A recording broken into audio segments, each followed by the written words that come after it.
Crush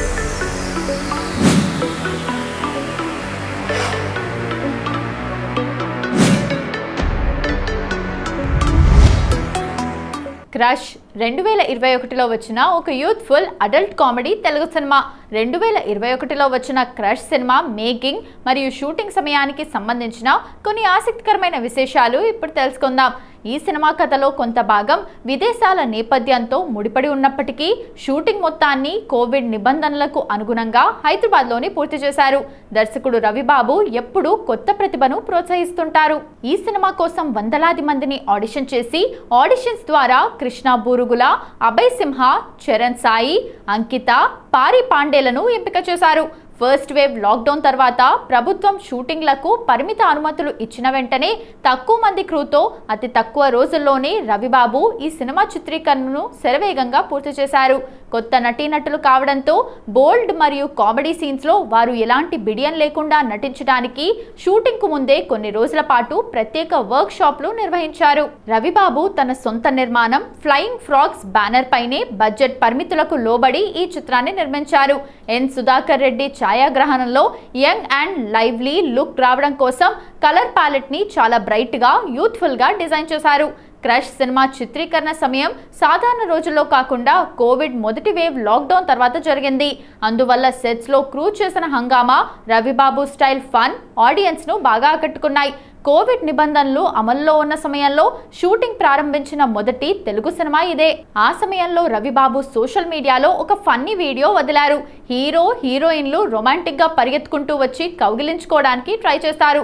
కానీ social distancing పేరుతో వారిద్దరి మధ్య ఒక పెద్ద అద్దం పెట్టి డిస్టెన్స్ మెయింటైన్ చేయిస్తారు. ఈ వీడియో నెట్లో తెగ వైరల్ అయింది. షూటింగ్ సెట్ లో ప్రతి ఒక్కరూ పీపీఈ కిట్లు, మాస్కులు ధరించేవారు. రవిబాబు షాట్ ఓకే చెప్పేంత వరకు నటీనటులు మాస్కులు తీసేవారు కాదు. చివరికి love and romantic scenes practice చేసేటప్పుడు కూడా మాస్కులు వేసుకొని రిహార్సల్స్ చేయాల్సి రావటం సెట్స్ లో పెద్ద జోక్గా మారేది. షూటింగ్ టైంలోనే కథానాయిక అంకిత పుట్టినరోజు వచ్చింది. లొకేషన్లోనే చిత్ర యూనిట్ అంతా కలిసి మాస్కులు, గ్లౌజులు ధరించి కేక్ కట్ చేసి సరదాగా బర్త్డే సెలబ్రేట్ చేశారు. సినిమాలోని పాత్రలన్నీ చాలా బోల్డ్ అండ్ యూత్ఫుల్ గా ఉంటాయి. కొత్త కుర్రాలు కావడంతో ఆ సీన్స్ చేయడానికి మొదట చాలా బిడియపడ్డారు. దర్శకుడు రవిబాబు స్వయంగా ఆ బోల్డ్ ఎక్స్ప్రెషన్స్, కామెడీ టైమింగ్ ని యాక్ట్ చేసి చూపిస్తుంటే సెట్ లో ప్రతి ఒక్కరూ నవ్వులు ఆపుకోలేకపోయేవారట. 3 ముఖ్య పాత్రలు పోషించిన నటులు సీన్స్ మధ్యలో గ్యాప్ దొరికితే చాలు సెట్స్ లోనే ప్రాంక్స్ చేసుకుంటూ రీల్స్ చేస్తూ సందడి చేసేవారని, ఆ కెమిస్ట్రీనే సినిమాలో ఫ్రెండ్షిప్ కి బాగా ప్లస్ అయిందని యూనిట్ సభ్యులు చెప్పారు. క్రష్ సినిమా మేకింగ్ సమయం మిగతా సినిమాలతో పోలిస్తే చాలా భిన్నమైనది. ముఖ్యంగా కరోనా ఫస్ట్ వేవ్ తర్వాత పరిస్థితుల్లో షూటింగ్ ప్రారంభించడంతో చిత్ర బృందం అనేక సవాళ్లను ఎదుర్కొంది. ఫస్ట్ వేవ్ లాక్డౌన్ ముగిసిన వెంటనే ప్రభుత్వం కొన్ని షరతులతో షూటింగ్లకు అనుమతి ఇచ్చింది. ఆ సమయంలో షూటింగ్ మొదలుపెట్టిన మొదటి కొద్ది సినిమాల్లో క్రష్ ఒకటి. సెట్లో ఎవరికి కరోనా వస్తోందోననే భయం ప్రతి ఒక్కరిలోనూ ఉండేది. సాధారణంగా ఒక సినిమా సెట్లో వందలాది మంది పనిచేస్తారు. కానీ కోవిడ్ నిబంధనల ప్రకారం చాలా తక్కువ మంది సిబ్బందితోనే ఇండోర్ షూటింగ్స్ పూర్తి చేయాల్సి వచ్చింది. సినిమాలోని ప్రధాన నటీనటులంతా కొత్తవారే. అందులోనూ ఇదొక అడల్ట్ కామెడీ సినిమా కావడం వల్ల కెమెరా ముందు బోల్డ్ డైలాగ్స్ చెప్పడానికి మరియు రొమాంటిక్ సీన్స్ చేయడానికి కొత్తవారు మొదట్లో చాలా సిగ్గుపడ్డారు. వారిలో ఉన్న బిడియాన్ని పోగొట్టి సహజంగా నటించేలా చేయడానికి దర్శకుడు రవిబాబు వారి చేత ప్రత్యేక వర్క్ షాప్లు చేయించాల్సి వచ్చింది. ఈ సినిమాను థియేటర్లలో విడుదల చేయాలని భావించినప్పటికీ సెకండ్ వేవ్ పరిస్థితులు మరియు థియేటర్లు మూతపడడంతో చేసేదేమీ లేక జీ5 ఓటీటీలో డైరెక్ట్గా విడుదల చేయాల్సి వచ్చింది.